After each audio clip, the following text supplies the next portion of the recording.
It's episode 1262, and it's the Relevant Podcast. Here in Orlando, I'm your host, Cameron Strang, and joining me from Nashville, it's artist, producer, mogul, Derek Miner. What up, though? Just down the street there, it's our managing editor, downtown Emily Brown. Hey, y'all.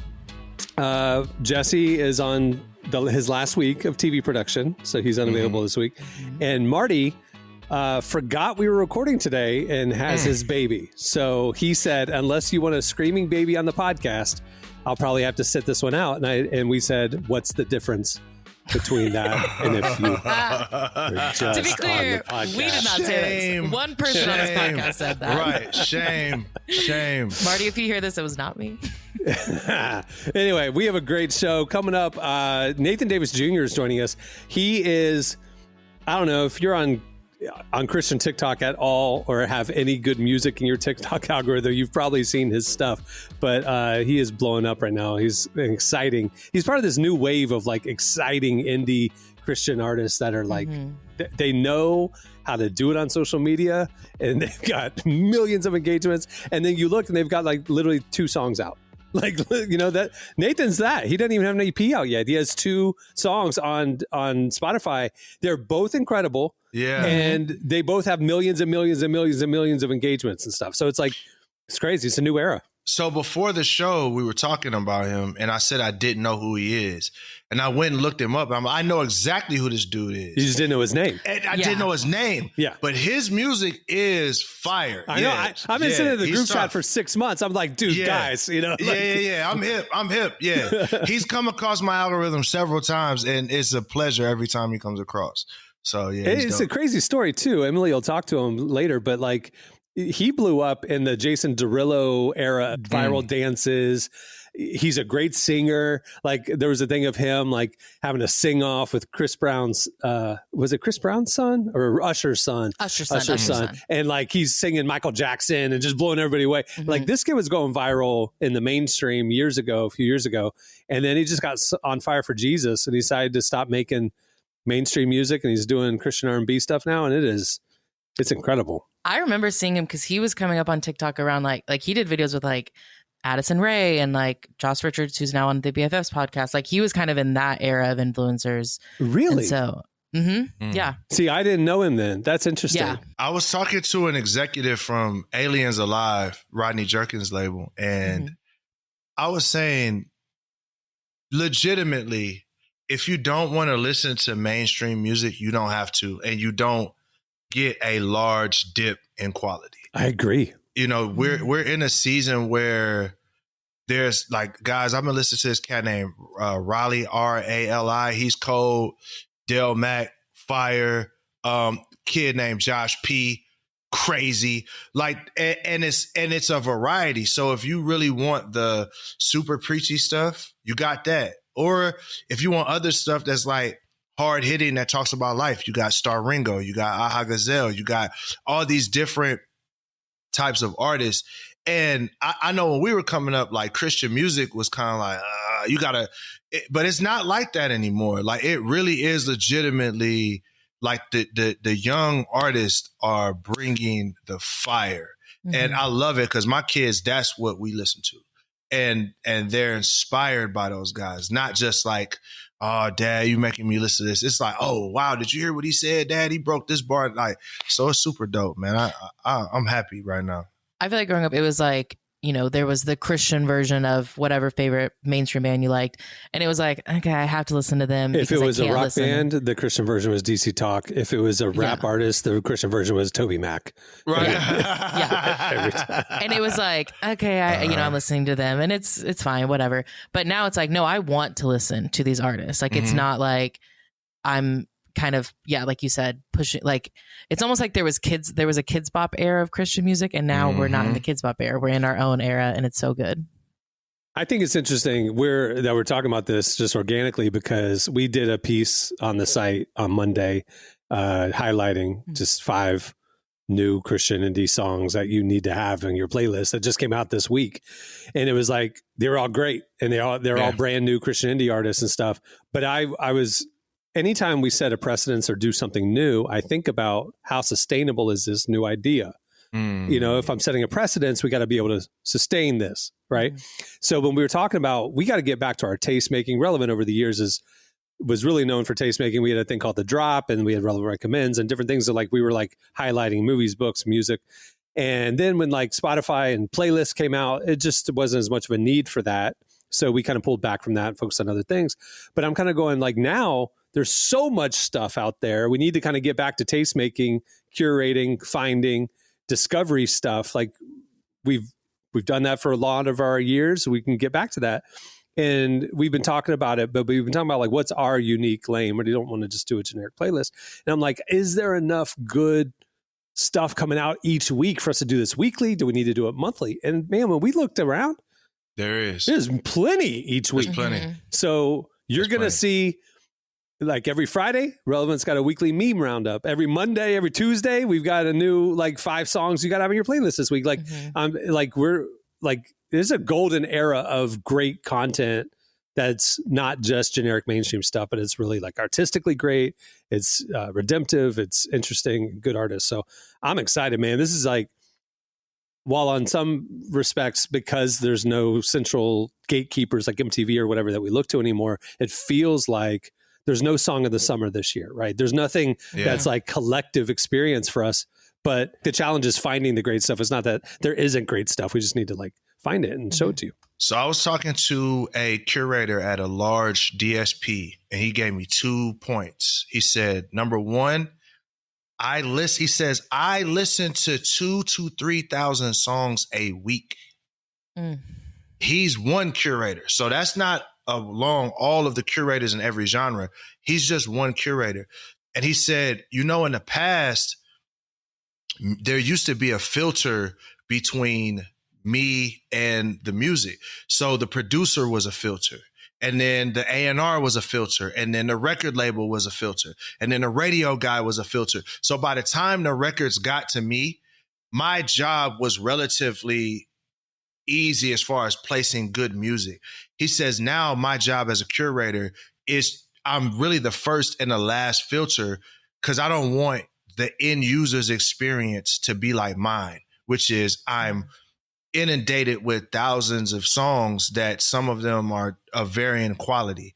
And just to say what you're saying, Cameron, like we haven't chatted about this, but I think you're onto something, man. I think that people are inundated with so much stuff. We need the return of publications with thoughtful taste making to be able to guide us from having to just listen to all of the stuff. Because I feel like that's why a lot of the music fans are apathetic right now. It's not that they're not passionate about music. It's just like, man, it's just too much to consume. So I'd rather just consume the stuff that I know to be good and won't take risk on new stuff. But when we start getting the drop back, now we're looking forward to the drop every week. Like, oh, okay, I'll give this guy a shot. I'll give this girl a shot. Right, so, because you get to know the taste of the curator that you're following, and you're like, well, if they say it's good, it's probably going to be good. They have a good track record. Whereas like if I'm just over in Spotify, 90% of the new music that's presented to me is AI algorithms. And it's like, it's just based on, so it's like, I'm not discovering anything new and exciting. You're just telling me more of what you think I'll already like. And it's just like, everything sounds the same. Yeah. Or what's popular or something. Yeah. And it's like, just because it's popular doesn't mean I like it.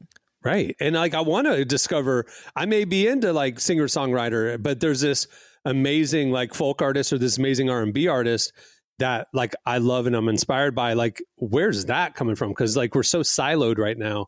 Like you have to like, it's almost like you have to just listen to your one lane, like that's all that you're presented. It's like, I to me, I like too much variety.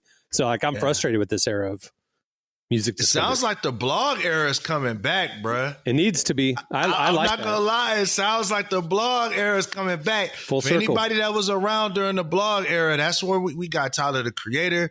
We got Frank Ocean. All the stars that we have right now is a result of the blog era. I mean, and a grassroots fan base and like, building up. Dude, back in the 2000s, like the way you marketed was street teams. You would give swag to college kids to give away your stuff and get word out. I mean, Relevant had street teams, and every artist we worked with had street teams. It was all about organic. This is like face-to-face social media. Yeah, literal word of mouth. but it's like that kind of thing where it's like people are excited about it, like real people, not just algorithms are excited about it. Like that to me, like matters, you know? So bringing back that human element, I think is going to be big. But all that to say, Nathan Davis Jr., he's figured it out. He's figured it out for real. Yeah. And I love it. I love it. Even like Jay Manuel, who was like on this podcast two months ago, Texas guys, you know, doing it independent and stuff. Their stuff is incredible. They're sick. And there's just two brothers. And like they posted this week because they did a few songs that came out through Tribal. And everybody's like, oh, they signed to Tribal. They're not independent anymore. And they were like, no, y'all, we're not signed to Tribal. It was like 4 songs we did as a test with them, but everybody decided it's not the right fit for us. We're 100% independent. So, you know, like they're trying to figure it out. But in the meantime, without a label home or any support at all, they're just putting out great art. And like, I love that, man. It's an interesting era. So talent's rising to the top, you know? Yes. Yeah. Love it. Anyway, all right. So we have that coming up. We also have one has to go at the end of the show, but stay tuned right now. Up next, it's Relevant Buzz. Today's show is brought to you in part by the new documentary, Buying Her. Why is sex trafficking a multi-billion-dollar industry? Sex buyers. To end trafficking, we need to put them in the spotlight. The documentary Buying Her, created by the organization Exodus Cry, is a first-of-its-kind film exposing the truth about sex buyers. It captures the unfiltered stories of men revealing how they became predatory consumers in the booming sex trade and how some of them found redemption. Buying Her strikes at the very heart of sex trafficking, and it's available to watch now for free at buyingher.com. Okay, it's time for Relevant Buzz. Tell us what's happening at the intersection of faith and culture this week, Emily.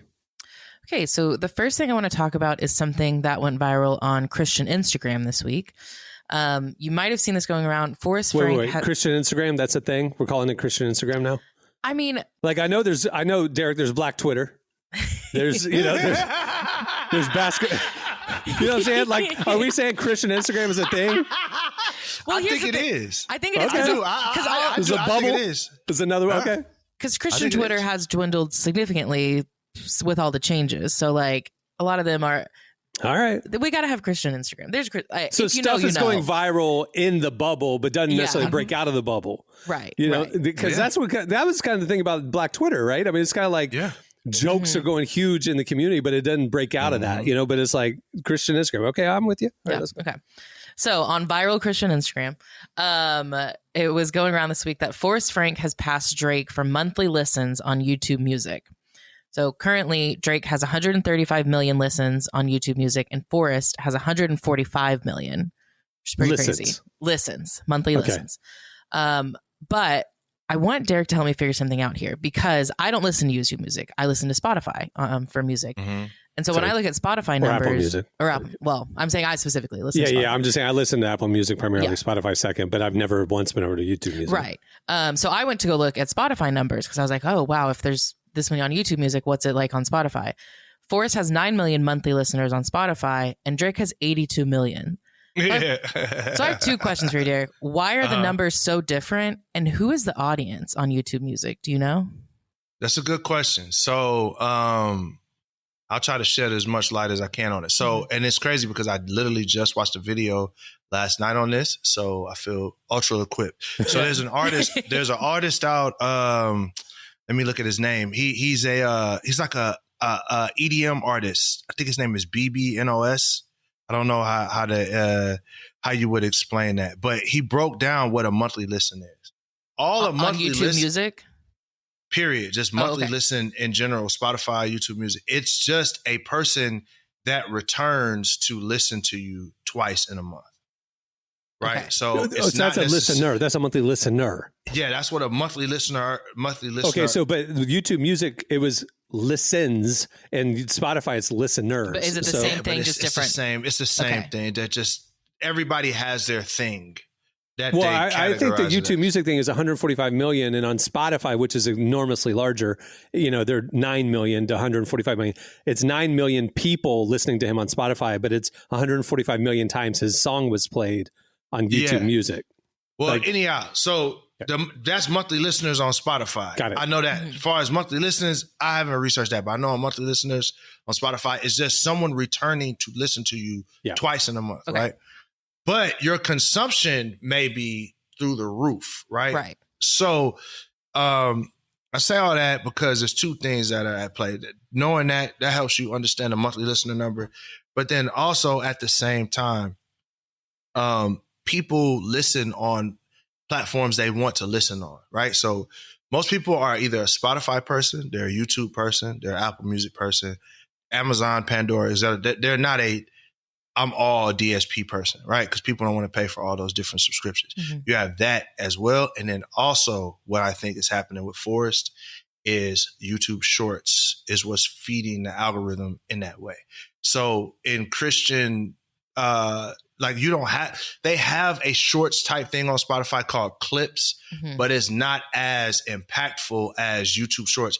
YouTube Shorts has surpassed TikTok in its popularity this year, right? So I think because Forrest Frank is having all these viral moments on YouTube right now, and Drake is kind of not in a big Drake consumption era, that's why you're seeing that with the YouTube Shorts.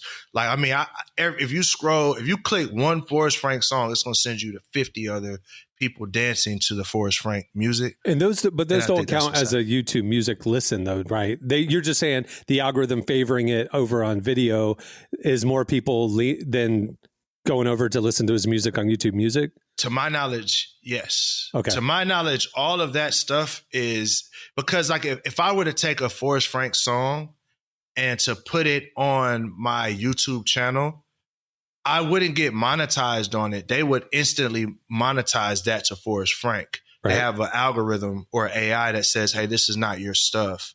Right. It's not connected to your profile. We're going to send that to Forrest Frank. And that's why we stopped doing music in our breaks. Exactly. because our shows get done. Right. Because they needed to find a way, because people like using new music. They like using their favorite artist's music. They didn't want to copyright strike them. So what they do is they just take that song and they attribute it to that artist. And to my knowledge, that's all those short plays actually count. That would make sense. Over a certain amount of time. Now, if it's like a 3-second short, right, I don't think it counts. But I think there's like a scaled, graded thing over a certain amount of time. Dude, and it counts as a certain percentage. You just made this make sense, because we know, and I send this to the group chat every year when this data comes out, that Drake is the most listened to rapper on Spotify, even though he hasn't been putting out any music.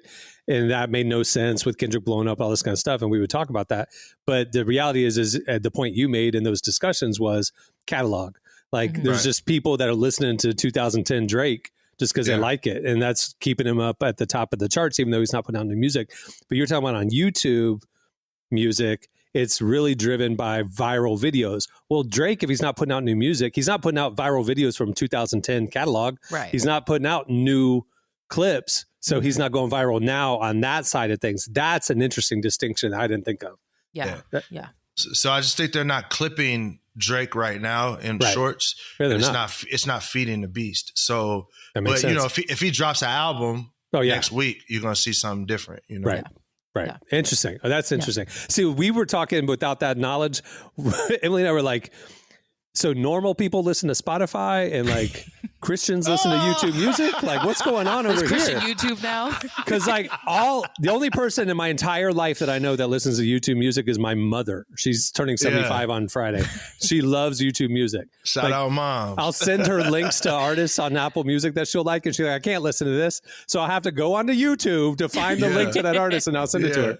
So anyway, so I thought it was that, like my moms of the world were listening to Forrest Frank more, but no, I think it's what you were saying. That 145 million moms listening to Forrest Frank. Hey, he got an army of moms, boy. I mean, dude, I've been seeing more and more like millennial moms, 35-year-old moms, like talking about like, you know, we grew up in the club and now we're jamming out to Forrest Frank, and they're like, you know, kind of dancing like Club 2010 to Forrest, you know. We the soccer moms. And they're the soccer moms. He's just got that little kind of groove to it that they like, you know. So he's finding lanes, which it seems like he might be finding a new lane. Last week we talked about how he had this like crazy miraculous story where his back was healed and he was working on songs during that process. Well, last week, worship artist David Crowder shared that he broke his leg and tagged Forrest in it, kind of saying like, maybe as a joke, he's a funny dude. Yeah. Maybe you can write me a song and heal me, whatever. Forrest is working on a song for David Crowder right now, and he actually shared some of it on his Instagram. We have a clip of it right here we can play. Forrest is getting to it. And apparently I am the broken bone guy because he tagged me in his post saying that he broke his leg. I'm sorry I'm laughing. Not to be cliche, but God is turning lemons into lemonade always, if you will allow him to. Anyways, as I'm looking at this post, I'm thinking you may not be able to stand out of your bed, but you can stand on the rock of Jesus Christ. So I started a song. If you want to be a part of it, let me know. If you have some tweaks, if you have some notes, let me know. But here's kind of the general direction. Here we go. I put my faith in Jesus. I put my trust in God. All of the ground is sinking sand. So I'm standing on the rock.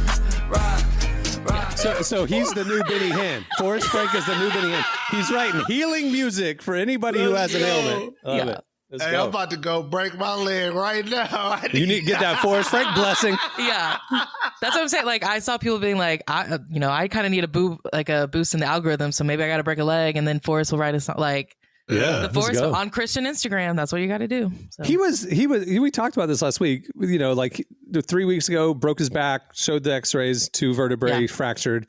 2 weeks later, new X-rays, no pain, no broken. Dude. That's crazy all by itself. But if you've ever hurt your back, it's still tender for a while. You still got to take it a little easy for a while. Dude, this week he's on tour, jumping all around stage. That's crazy work. In the world. That's crazy. Crazy work. So, Forrest Frank. Crazy work. Let's go. Crazy things happening on Christian Instagram. That's all we're trying to say. All right, moving on. I want to talk about something that it's just wild to me. There's a new study that I was reading about this week that found that there are a growing number of AI chatbots that are now claiming to be Jesus. So these are AI programs and apps that are intended to offer spiritual advice or answer questions you might have about faith, the Bible, whatever. But research shows that many of these chatbots are presenting themselves as Jesus, hearing confessions, offering to answer prayers, things like that. Okay, I remember early ChatGPT. So what are we talking about? 2 years ago? Yeah. One of that first waves of application of like, I remember like, oh my goodness, can it write a sermon? And remember on the show, we were playing like, can it write a worship song and all that? I remember in that era, like some random person did a prayer app where it was AI. I remember that. So you're saying there's more of them now. They're getting more. Now those apps really are telling the users you're interacting with Jesus himself by there's one app called Ask Jesus, which gained more than 30,000 active users within 3 days of launching. When you open it, the first thing you see on the screen is, "Greetings, my dear friend. It is I, Jesus Christ." Oh my goodness. So it's not saying I'm going to guide you in a prayer to Jesus Christ or give you feedback like a therapist. It's saying you're talking to God when you're talking to this AI. But come on, guys. We knew this was coming, right? We knew it was coming. Yeah. Like there's people that are like, man, I don't have a moral or ethic code when it comes to this. I just want money, and I'm going to make a Jesus app, and we're going to see how many gullible people will fall for it, or even if you mess with it as a joke, whatever, they don't care. I mean, it's the same thing as. Unfortunately, you heard about the young man who, unalived himself because he was talking to a chatbot girlfriend. Like, there's so much of this stuff that's going on. We gotta get some regulation in, or at least hope that people have a level of ethics when we deal with these things. Yeah, I mean, I've seen. Obviously, we know. I mean, I forget Gary Vee or somebody. One of these future casters, I actually think it was Gary Vee. They're talking about like what's going to be the craziest thing that will be normal for your grandkids that we couldn't fathom today. And Gary Vee just immediately goes, one of your grandkids will be in a long-term committed relationship with an AI. like romantic relationship. Mm-mm. And it's like, you have the humanoid and you'll have no heartbreak and it's, whatever. That's crazy to me. We know that stuff, but like, Emily, is this like, aside from being troubling that AI thinks it's Jesus, like, are they scamming people like out of money and stuff? Like, is this like, are people paying for these apps? Yes. Is that kind of what I'm saying? Yeah, they are. So, I mean, Oh my gosh. so the study looked at 5 different, the most popular AI Jesus chatbots, and all 5 of them are not associated with a church or any sort of religious institution. They're just created by these for-profit tech companies. And so they generate revenue, obviously, through advertising, but there are a few that offer monthly subscriptions. So people are paying to talk to this AI Jesus chatbot. That bothers me. That's sad. What That also- is evil. what It's nefarious and evil. It is evil. What also bothers me is the study found that a lot of these bots are formulating their theology not necessarily based on scripture or doctrine, but by the most popular answer. So when they've given answers to different people based on the response they get back, they start honing their answers more to that. So like one of the questions the researchers asked was, does hell exist? And the answers ranged from actual scripture offerings. But some were saying like, it's maybe doesn't, like, just weren't clear about, is hell a real thing? And we're kind of trying to like soften it and say like, no, it's not. So it's not even like giving good biblical Theology, or scriptural theology. It's making Yeah. up its own answers. Yeah. Wow.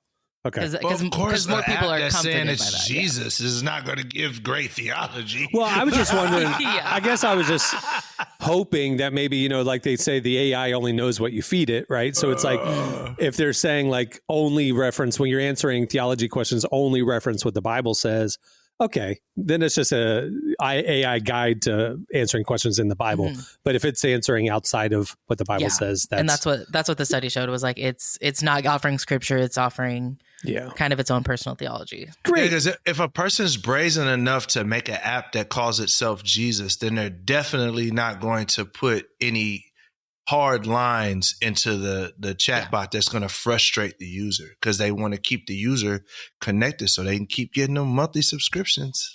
But I just envision like I was saying earlier, like who's listening to YouTube music. I'm just like, who's falling for this, And when I envision who's probably falling for it, it's sweet little Catholic ladies probably living internationally, or it's the sweet little ladies who watch Christian TV all day and they donate to the preachers because because they're convinced that.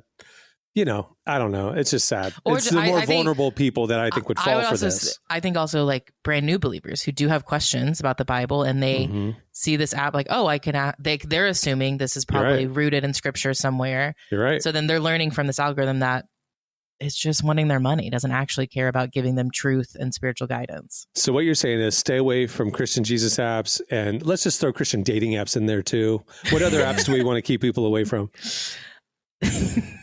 I think we've got them covered. If you AI, Christian dating apps. I like that AI Jesus and Christian dating apps are on the same level. They're preying on vulnerable people.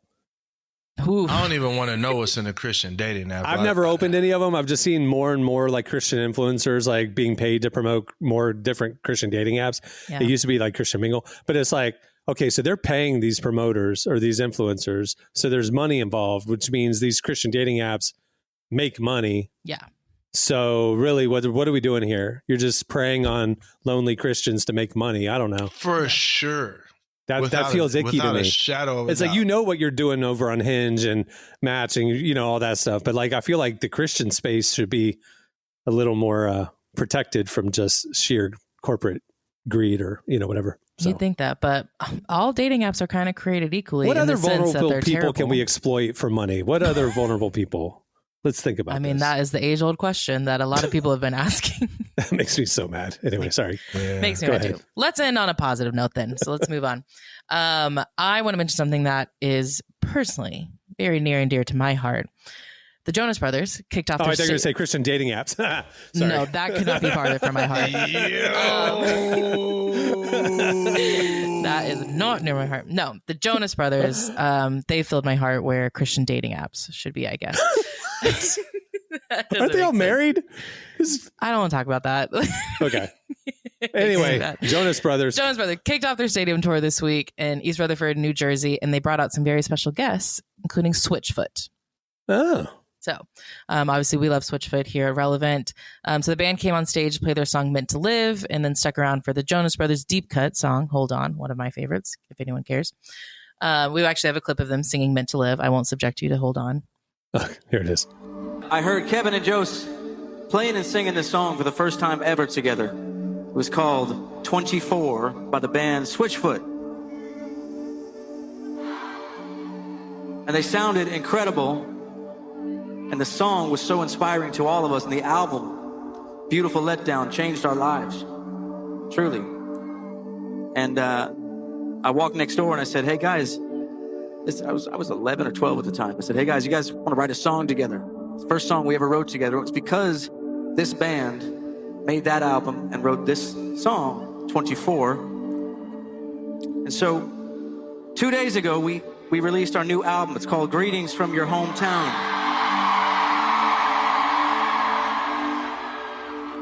And as we were making the record, it really kind of summarized our journey as family and as a band, both musically and our roots here in New Jersey and our story. And Joe had the great idea. Joe, the great idea. What was it? Well, Nick, great idea of being able to have these guys a part of that album on Greeting from Your Hometown. And we invited them out here tonight. We sent them a message and they were so kind enough to be with us. Ladies and gentlemen, please make some noise for Switchfoot!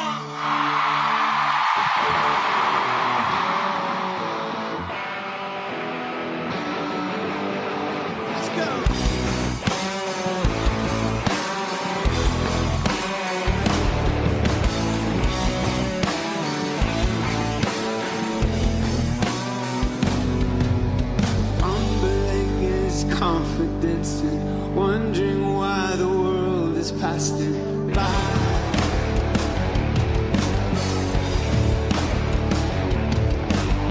Hoping that he's bent for more than arguments and failed attempts to fly high. Fly.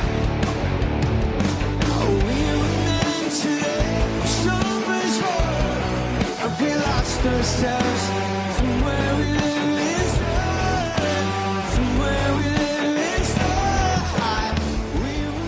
This is sort of a full circle moment for them because not only did Switchfoot come out to perform with them, but on the Jonas Brothers' brand new album, Greetings from Your Hometown, John Foreman helped co-write the title track to that album.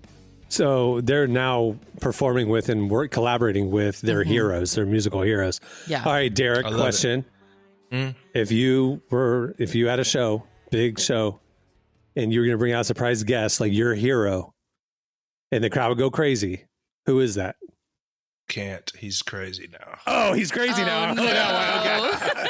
He's literally crazy now. Okay, go a tier down from that because you ain't getting Kanye. So who you bringing out? Who's your second biggest inspiration? Second biggest, I can't because Christians are going to call me a devil worshiper because it's probably Jay-Z. There you go. Who's your third I inspiration? knew you were in the Illuminati. I knew to it. be right. So Kendrick. It had to be Kendrick. There you and go. They're not going to like him either. So I don't know. This will be a Toby tough one for you. Mac. Toby It's gonna be Mac. Toby. If you like Kendrick Lamar, Jay-Z, or Kanye, the Christian equivalent is Toby Mac. There you go. Toby Mac. Well, okay, Derek, I do have a question for you because, I mean, three of your biggest inspirations are non-Christian rappers. Did you ever consider not being a Christian rapper and just doing more mainstream rap? That's a tough one because I'll be honest, I've never considered myself a Christian rapper, but Christian rappers don't consider you a Christian rapper either. No. So I've always lived in some sort of tension that's like between two worlds. So yeah, I just make what I like. Yeah. That's really what it is. And people put it in whatever category that they put it in. So yeah, but it would be hard for me to be in the typical mainstream because of things that I'll probably get in trouble for this last night, but I went to I had free tickets to go to the Weeknd's concert in Nashville. Nice. It was the Weeknd, Mike Dean, who is my favorite, he's top 5 producer for me. And then they had Playboy Cardi on the bill. And I saw Cardi's show and I just was like, I don't think I could make anything that would appease the people that like this. Sure. You know what I'm saying? Like, I don't, like, my conscience would not allow for me to make certain things. So I think that's probably the biggest reason why I haven't pursued certain avenues. But the thing about now in culture, what I love is that there's so much space for micro genres, as opposed to pre the internet. You kind of really had to follow a lane and a path. Now you can kind of cut your own path. So I always tell people, I tell all our artists, it's the best time to be making music in general, because no one can literally stop you from getting to your audience, but you're just your work ethic and such. So I'm excited. And there's other artists I see that kind of fill my same lane. So it's super dope to be able to rock in that lane. I feel like that goes back to what we were talking about earlier at the beginning of the show. Just like it's just good music that's being put out now. And so, like you said, it finds the audience that wants to find it. I feel like too, with all these, like you were saying, there's no drop off in quality these days, Derek. Like, it's not embarrassing to have faith focused music. It's not going to shut doors for you per se. Like John Keith and Rodney were on Breakfast Club, and like, it's like you still, like, you can, if you're, I guess people just want what's authentic. You know what I mean? Like, if you're a believer, talk about it. If you're not, don't force it. Like, that's it. Like, that's it. And so like, if they're making good music about topics that are authentic to you, people are going to find it, so. Yeah. And that's, as a question, I guess that's the best way to put it. It's just, it wouldn't be authentic for me to be the typical mainstream hip hop artist. I would be lying. Yeah. Or what I'm saying? the typical Christian 12 Jesus per minute Christian artist. I'd be lying. I'd be fleecing the people either one of those directions. So I just had to cut my own lane. Okay, now let me ask you this. You and I both know and respect D1. He's a Christian rapper, but he's not really widely known for his music. He's more known as a thought leader and all that stuff. Not to put down his music. It's very New Orleans. It's not necessarily the lane I love, but it's good at what he does. Anyway, he was talking on a podcast this week, and he was calling out, like, the problem that's troubling him in the industry right now is that he's seeing artists use Jesus for clout. Like, that artists, and we're talking about authenticity. So he was kind of implying that there's artists in the Christian space these days that are in the Christian space just because it's a lane where they can be successful, not because they believe in the message that they're actually rapping about. I had no clue who he might be calling out or referencing in that space. I'm not trying to do that with you, but like, do you see that? Because I see what we were talking about at the beginning of the show. Like, this is a golden era of Christian hip hop right now. These are talented artists that happen to be talking about God. And then D1 saying, nah, some of these guys are just using the Jesus thing for clout and for success. And I was surprised to hear that. That's always been a knock in just Christian music in general. It's almost like Christian music was considered like the JV. So if you can't make it in mainstream, come over to Christian music and you can scale easier because people will look past the quality of the art because of the message in the art. So I don't think that's a new phrase to be said for me. But I just think it's interesting he's calling it out now when I don't really see that happening as much now. Yeah, and I think that's just his opinion. Sure. For me, it would be hard for me to say that because I don't know. There's two things that happen. One, I don't know the intentions of anyone who makes Christian music. I have zero intention. So all I can do, for me, I would prefer to believe the best. But then there's also this other part that is, there's a lot of people that may be making Christian music, but their lifestyle may not match 1,000% what they're saying. But at the same, that's a very extreme example. But at the same time, like, I mean, there's a level of maturity that happens. And that's the hard part about Christian music, because there's an expectation of your life matching to a level of everyone else's standard, right? So to me, I might be doing pretty good because I'm like, hey, I was in the streets. I was a gangbanger. I am no longer gangbanging at all. But I have these other flaws. Well, to some Christians, that's still you being a fake Christian. But to you, it's like, man, I made a lot of progress because I was doing all this bad stuff. Now I'm not doing this bad stuff. And now I'm rapping about God and I got a lot to work on. But to other Christians that's been Christians for 10 years, they're looking at you like, oh, this guy is fake. Right. Mm-hmm. So I think it's hard to make those kind of statements. And I think it's the Christian music industry. Again, this is something we've always talked about. It does not do a great job of allowing space for artists to be 100% authentic with their struggles and things. So you see artists begin to struggle in silence while they let their music go forth. But that's not just music. I mean, we just see the same thing with preachers. We see the same thing with singers. We see the same thing with lay members, right? So people begin to suffer in silence. So I look at it less as, oh, these guys are fake. I look at it more as these guys, some of them are hurting and they don't have a space to be able to process those things and to get actual help because we're just okay with listening to them rap and use their talents for God. As long as we don't know what your personal life is going on, we're good. And it's almost like, too, you're talking about the preacher's reference, which was a great tie-in. I'm thinking like people who are church hurt and they've left the church, they've deconstructed, they're angry at the church. You ask them why a lot of times, and it's like, well, Carl Lentz was a hypocrite. So that means all preachers are hypocrites. Right. And so like I hear somebody like D1 talking about that. There's like different eras of how this has been happening. And that was what he was calling out, really was an issue for a long time. Maybe it's not as much anymore, but maybe he's got that bias of like, seeing guys blowing up right now, seeing guys doing stuff with mainstream, seeing Rolling Loud and whatever. And he's triggered, his skepticism is triggered because of the past. And he's saying, I don't know, guys used to be like this. They're probably like this still. These kids are just doing it for clout. You know, like maybe that's part of it. Like we're skeptical of all mega church pastors now, you know, like because of a few, not that they're all perfect, but I'm just saying like, they're not all the same, like Carl. So Carl was, sorry. Carl's not like that anymore, but you know, whatever. You know what I'm saying though? But I wondered if it's like we're superimposing our own hurt on other. Which gives a great point, right? Which is we are finite humans that look at people in a linear sense, right? We look at a person right now and say, this person is this way, right?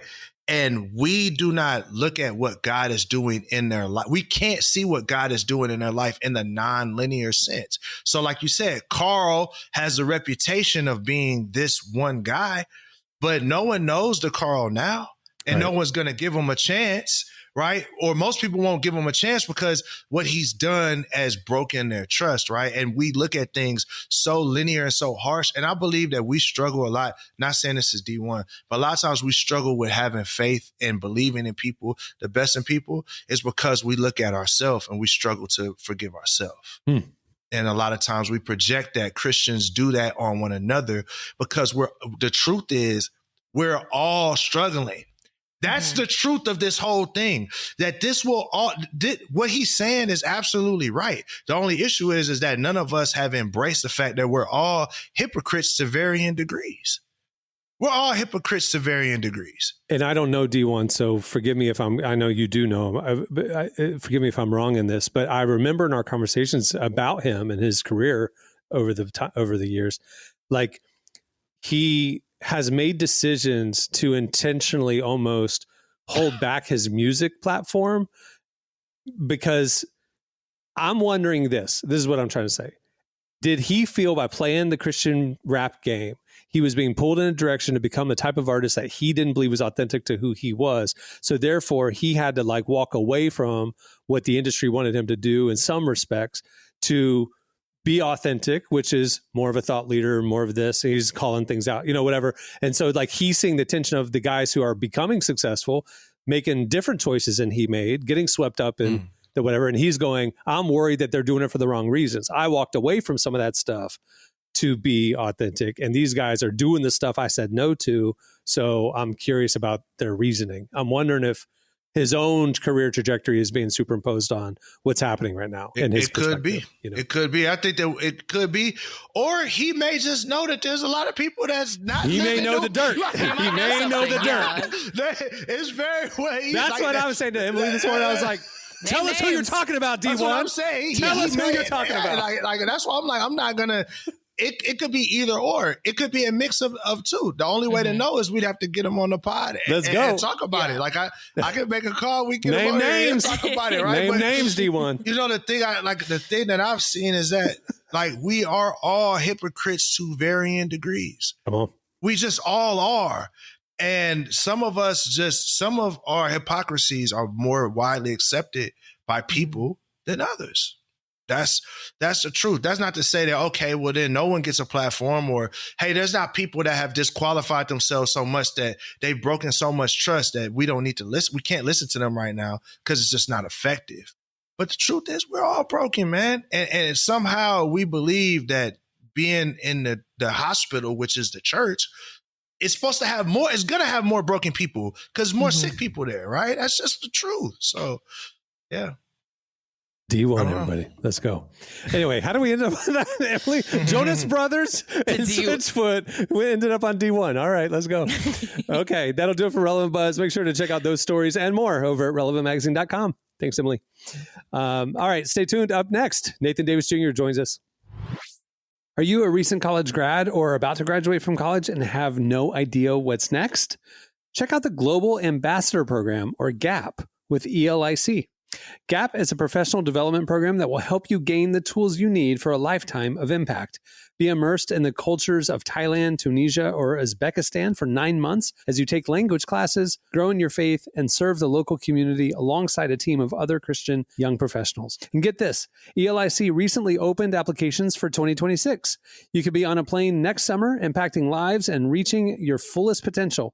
To learn more about GAP and take the next step, go to elic.org/relevant. That's elic.org/relevant. Today's podcast is brought to you in part by the new book, 5 Mere Christians. If you aren't a pastor, missionary, or a Christian podcaster, do you struggle to glorify God in your work? The new book, 5 Mere Christians, gives you real-life examples that will forever transform how you work.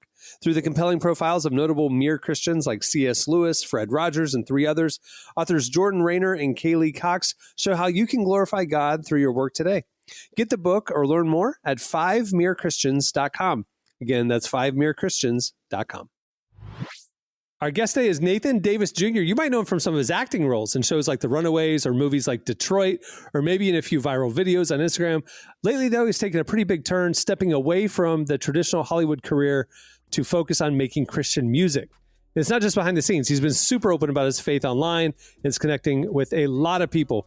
We talked to him about what led to that shift and what it's been like going viral for something so personal, where he sees things going from here. Here's our conversation with Nathan Davis Jr. Don't it feel good when you've been in his presence? Walking with him ain't no second guessing. Some call it luck, but I call it a blessing. He give me peace, ain't no need to be stressing. He never gave up on me. His promises he'll always keep. You know, you've been all over my social media these last few months, and I absolutely love it. What do you like most about sharing these videos on social media? I just feel like I'm at a place in my life where I'm just like, I'm having fun. I'm being authentic to who I am, and I'm just expressing myself, you know, the best way that I can. Like, I love backgrounds, and you can see me at a beach. You can see me at the mall, like wherever I go. I love just capturing just the atmosphere and that energy and just welcoming you guys into my world.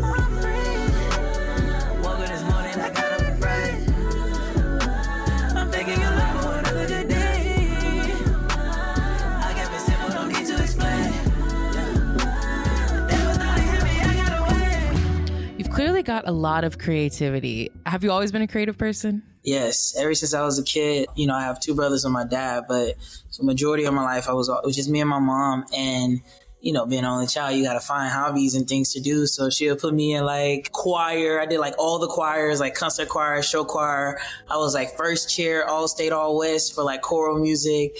I did plays and musicals and things like that. She always kept me busy. And then when I go home, I just turn on Michael Jackson and I'll just be dancing like Michael for hours, listening to Chris Brown, Justin Bieber, just watching them, and I was drawing. Like I just always wanted to do something because I have so much energy that I just was like, okay, I'm gonna dance, I'm gonna draw, I'm gonna paint, I'm gonna, sing, I'm gonna just do all these things. Even producing, I was producing beats in school and stuff like that. So I just always wanted to do something. Life feels so much better. I wish I could rewind and go back in time when you picked me up, just to watch my flaws away. That's why Well, you've definitely had a very fun and creative career. You've been in shows and movies, you're releasing music. You actually started out with secular songs, but over the last year, you've been releasing Christian music. I'm curious, what made you pivot? So my mom was sending me a bunch of artists and kind of people that she felt like looked like me. And she was like, yo, you can be a Christian artist. And look at this guy over here. He looks cool. He wore his jersey. He wore his baggy jeans, and stuff like that. So she was kind of like pushing me, motivating me. And I'm just like, okay, I'm okay. So then fast forward, I started listening to a lot of Marvin Sapp. He has his hands on you. I think that's what it's called. And Tasha Cobbs. I listened to a lot of Tasha Cobbs, Marvin Sapp, J Moss, and I was really diving deep, and those songs was really, really just carrying me through. When I tell you I was in these mountains, so I go in the mountains every morning. I try to go every morning for like an hour and a half, 2 hours to go pray and walk with God. And I'm listening to these songs, I'm bawling my eyes. I'm listening to Tasha, listening to Marvin, bawl my eyes out. And then she started sending me these newer Christian artists that I was listening to. I was like, oh, okay, they're kind of cool. I think when she was so she went to the hospital. She got out the hospital. I had to still kind of play nurse for her. So she had like this, I had to inject her with this medicine. So the song Woke Up This Morning, which is the one that's going viral right now, we actually wrote that in the middle of chaos. When I tell you we're about to lose our house, like we were packing up our house, leaving for hours, having people walk around that want to buy the house, and then unpack it, go into the studio and write songs all day. And like when I tell you we was losing everything, and woke up this morning, I'm in the booth, woke up this morning, I got up and prayed, thanking the Lord for another good day. You good, Mom? Okay, cool. You good? Okay, bet we good for this day? All right, bet. Pack the house up again, leave the house for hours. And we did that like every day. Woke Up This Morning was literally the song that was giving us peace, that was carrying us through. So when I say, he never gave up on me, that's really how I felt. Like I was really writing, you know what I'm saying? Don't it feel good when you've been in his presence? Because that's what was carrying us through this whole thing, was being in God's presence. His promises holding me down, and like waking up and just praying and just staying with him. And I was just writing about what was going on in my life. And it was just flowing so freely. And like, I know the Holy Spirit was just flowing through me. Like the Holy Spirit was just flowing through my words, through the melodies. And me and Mom, we wrote it. And it's crazy. It's the first song. And look at it.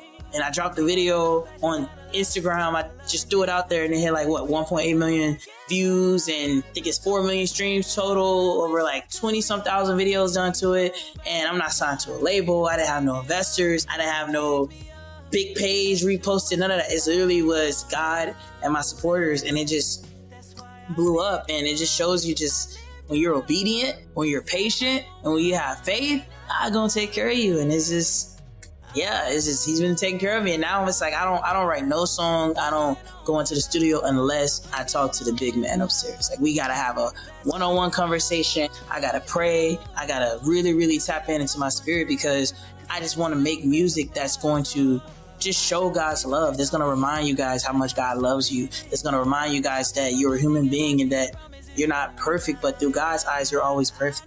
That he loves you no matter what. That you feel like people are judging you, but he's never going to judge you. He's never going to give up on you. He got your back, and it's not too late to run to him. And I tell people all the time, I'm not a Christian artist. I'm an artist that's a Christian. I'm an artist that believes in God. I'm telling you my testimony with a melody. I'm bringing faith to the culture. You get what I'm saying? It's like, just like you can find God in prison, you can find God in the club. You can find God in the hood. You can find God in your room. He don't just live at church, he's everywhere. So I'm really just loving people through the music, through the things that they're going through with my music, and sharing my testimony, being an evangelist, and showing y'all like, look, this is me. I'm flawed. I deal with what I deal with. I deal with depression. I deal with suicide. But guess what? he's the one that's carrying me through. And I think that's why a lot of people are resonating with me, because they see themselves. They're like, wow, I didn't know I had a chance. I didn't know that, you know what I'm saying, I can wear a watch and God still loves me. I didn't know I can wear braids and God still loves me. I didn't know I can wear a crop top shirt and God still loves me. It's like, God loves you. There's no image. It's you. You look at yourself. That is you looking at God. God loves you.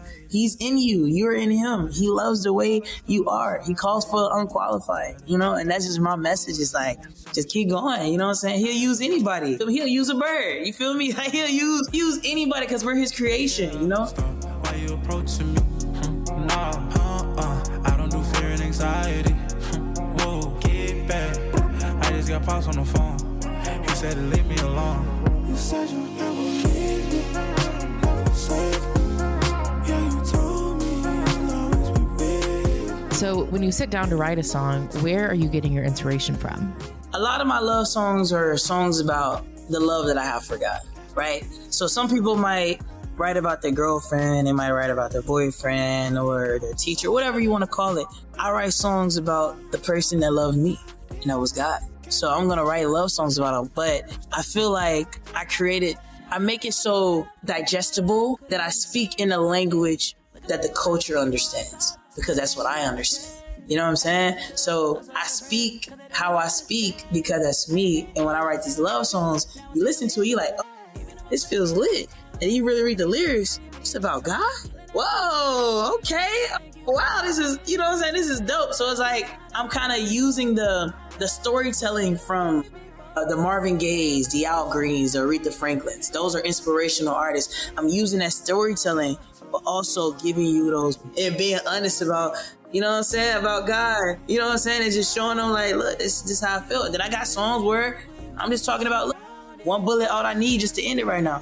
Couldn't recognize your voice because the others were loud. I had so much anxiety trying to make you proud. You know what I'm saying? And that's me having a one-on-one conversation with God about what I'm going through. Yeah, it's just being honest. And I think that's what music needs, is just honesty, being raw, being vulnerable, being real. Every song that I write, I experience those things. I got a song right now that I just wrote where I was wanting to write something about hyping you up, because I hype people up. I like to encourage people. So I'm gonna make a song where I'm like, hey, go crazy. Yeah, you know what I'm saying? You going crazy, because that's who I am. That's my personality. So everything that I feel, I'm gonna write about it. And the Holy Spirit is just taking the melodies from heaven, you know what I'm saying? Taking the words from God, and he's just flowing through, and it's just honesty, and it's just being real. And then my mom, she tapped in, so she coming in and saying, ooh, let's say this, let's do this melody. My mom is crazy with the pen, so we just, me and her together, we over here just like, you know what I'm saying? So that's how we we like hauling oats, you know, you feel me? We going crazy. Yeah, so it's just, just letting him guide me and just let him use me and show me what to write about. And he always shows me, and he never fails. Like this new music that I'm about to drop, like he just shows me through. He always know what to tell me to write about. When I tell you, it just comes out just natural, just free. And if I'm like overthinking, I'm like, yeah, this is not the time. This ain't the song. We overthink it because now we're not allowing him to guide. It's not the moment right now. And everything's about timing. So there's been sessions where, like, you gotta cut this short. And I even tell producers, I said, when you make music like you worshiping God. Make music like you're glorifying God. Don't make music on some, I'm looking for a hit, or I'm trying to stand next to this person. No, because the music that we make for him is going to always work. Why? Because he already gave the promise that I want you to make music for me, and I'm going to make you a big inspirational artist. So he already gave that promise. So what we got to do is be obedient, be patient, have faith, and it's going to work out. Because what? God don't be lying. When he tell you something, his word is, you feel me, it's sealed. So as long as, I just be like, look, I heard what you told me. I know as long as I'm staying with you and I'm doing it on your timing, and I'm giving it to you, and I'm worshiping you, and I'm being your servant, your assistant, it's gonna always work out for me. That's how I feel.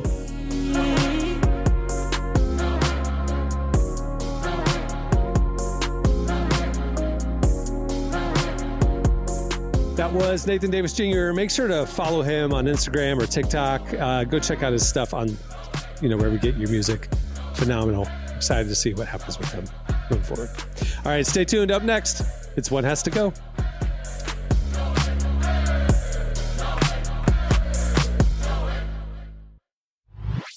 What if you could change a child's life with just $10? Right now, thousands of vulnerable children in East Africa are suffering from jiggers. It's a painful, preventable parasite that burrows into their feet. Soul Hope is the only organization treating it through foot washing, medical care, and durable closed-toed shoes that protect kids long after treatment. $10 may not seem like much in today's world, but when we come together, those small gifts add up to big change. Join the 10 for 10 campaign. $10 protects 10 small toes. Visit soulhope.org/10 to give now. One small gift makes a big difference. Again, that's Soulhope, SOLE, hope.org/TEN. Okay, it's time for One Has to Go. Okay, I'm going to tell you 4 things. You tell me one that has to go. Derek, we're starting with you. Spider-Man's.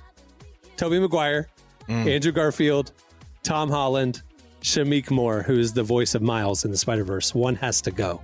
Golly, this is torture. You can't get rid of Miles. He's incredible. Nah, we're not getting rid of Miles. So we're basically talking about about Tom, Andrew, or Toby. One of the white guys got to go. Yeah, that's what I'm saying. Sorry, Andrew. I knew it was going to be Andrew. But I don't want it to be because Andrew is such a nice guy. Andrew was on the cover of our magazine. He had an interview with Relevant. Andrew's that dude, man. But I mean, Tobey Maguire, I can't get rid of him. And Tom Holland is Spider-Man as far as I'm concerned. Who did the upside down kiss where he like floated Toby. down? That was Toby. Well, did Andrew do that too? Or was that just Toby? I don't know. I don't but remember. I'm sorry. And Andrew was a good Spider-Man. He really was, but it's just I'm not getting rid of Miles at all. Yeah. So. All right, Emily, Reliant K. Like we're talking 2008, right? Reliant K, Hawk Nelson, Stellar Cart, or Super Chick. One has to go. 2000s Christian pop punk. Yeah, this was a glimpse at Emily's playlist. I throw in the Jonas Brothers and ooh, they were secular. These were. But they grew up Christian, so it was and okay. they wore purity rings, so I guess it's passable. Yeah. We when I put that purity ring on, I was like, okay, me and Nick Jonas, we're definitely gonna get married. So, Anyways, wait, is he the weird looking one or the good looking one? Because there's a weird looking one, an average looking one, and a good looking one. Who's who? Well, I mean, I think Nick's the best looking one. Well, which one is he? Is he the good looking one, or do you like the underdog? The weird looking one is Kevin. Sorry, Kevin. Okay. He's a very nice. He's one of the hosts of the celebrity relative show. Yeah. What makes him look weird? He doesn't look weird. His face. The other two, I think, are hotter. Okay. Anyways, back to this question. Saucy. I think I'm going to get rid of Stellar Cart specifically because I've talked about this before. I did church musicals growing up, and I do remember one where we did a Stellar Cart song, and there is choreography, and it was so cringy. And I need that to be just completely wiped from my life in general. So is there a video of this? Can I text your mom? There is a video of it. I think it's on YouTube, and no, I will not be sending a link. Oh, we'll find it. Oh, don't. No, I'm the one that finds links, and I'm not going to find it because I know exactly you just told thousands of listeners that there's a video of you dancing to Stellar Cart on YouTube. You don't think somebody's going to go look it up?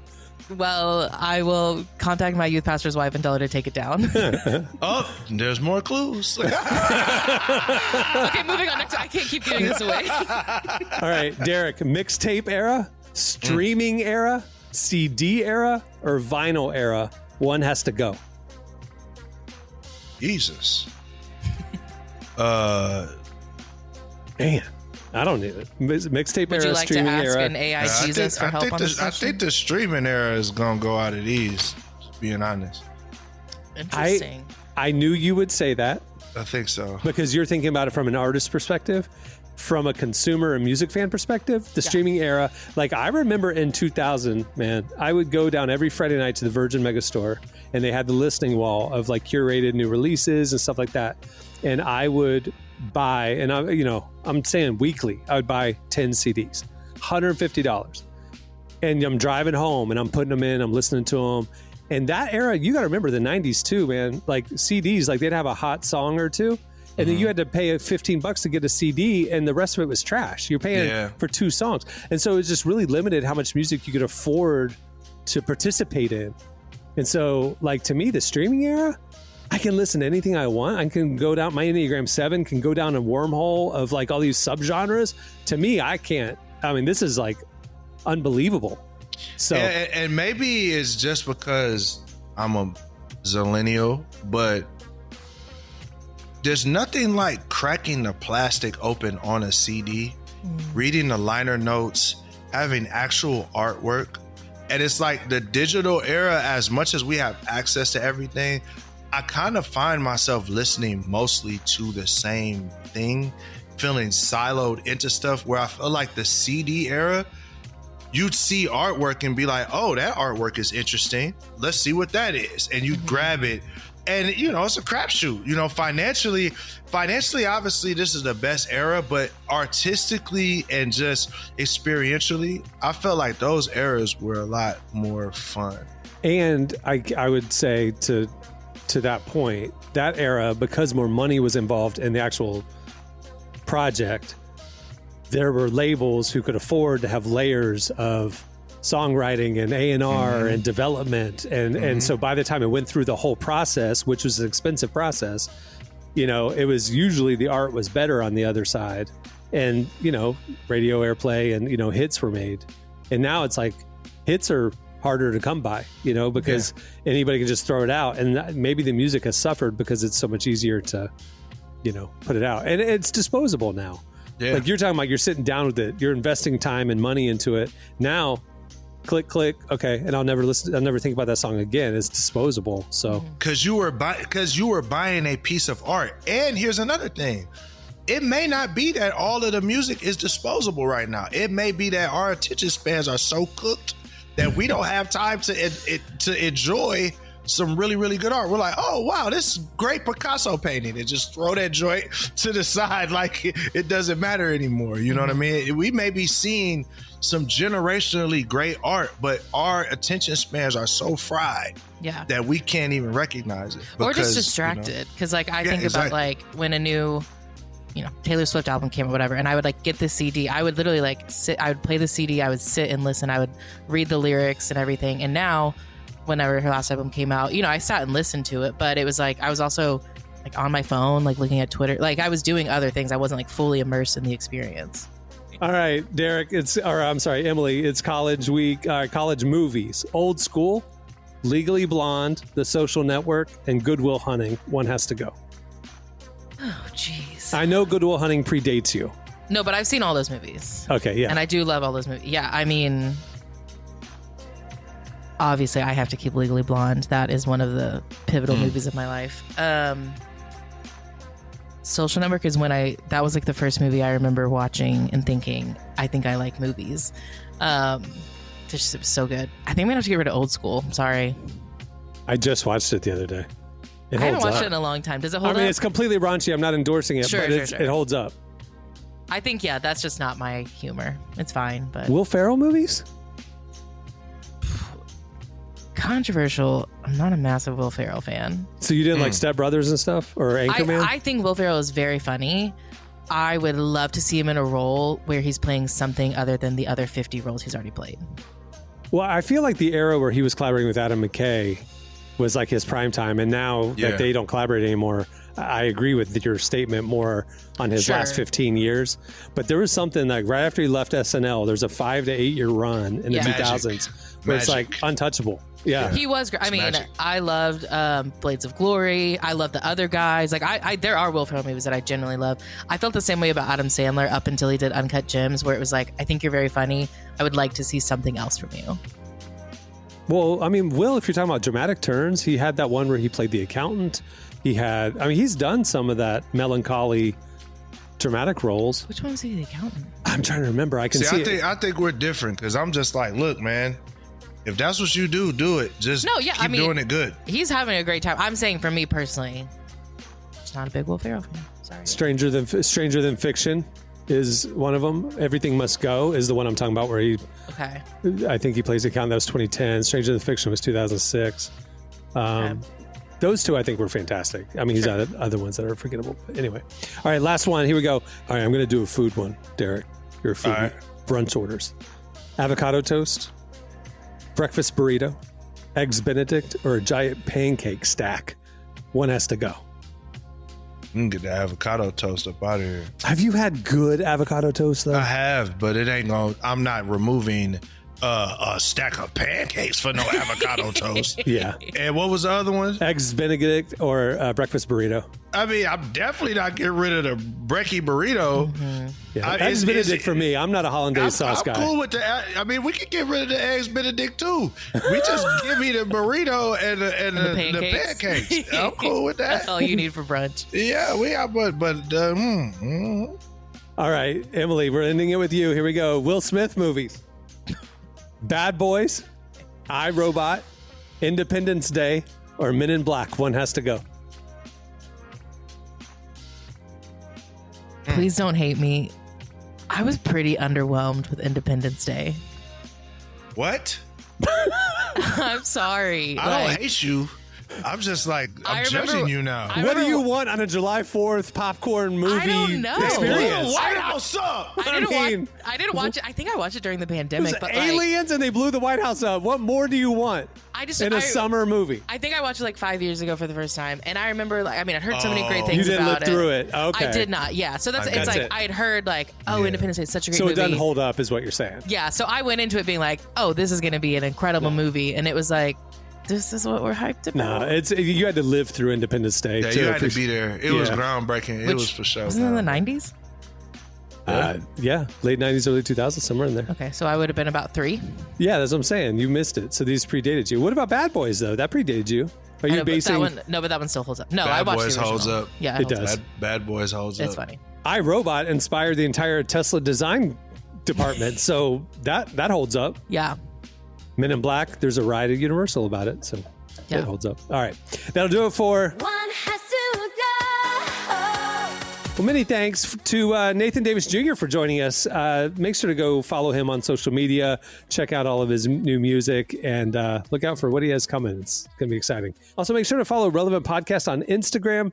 We're posting One Has to Go, so you can play along with us, posting clips from the show, and I'm not going to say, but next week we might have a lot of news. Also, make sure to follow Relevant Magazine as well for all the stuff we're posting each day and all the other socials. Hey, if you miss stuff or our algorithm changes daily, it seems like, make sure to sign up for our weekly newsletter where we send you our top trending stories to your inbox so you can keep in touch with our best content. It's free. Just sign up at relevantmagazine.com. All right, on that note, we'll wrap it. I'm Cameron Strang. I'm Derek Miner. I'm Emily Brown. We'll see you next Friday. Have a great week, everybody. Thanks for listening to the Relevant Podcast. Make sure to check out our coverage at the intersection of faith, life, and culture every day at relevantmagazine.com. And while you're there, don't miss our latest digital issue. Issue 116 features Nate Bargatze, Connor Price, and a lot more. And don't forget Relevant Plus. It's the best way to experience our content, including ad-free reading, an ad-free version of this podcast, and more. You can get all the info and sign up at relevantmagazine.com.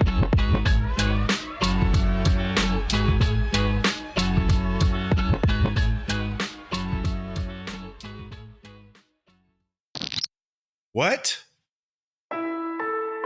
Relevant Podcast Network.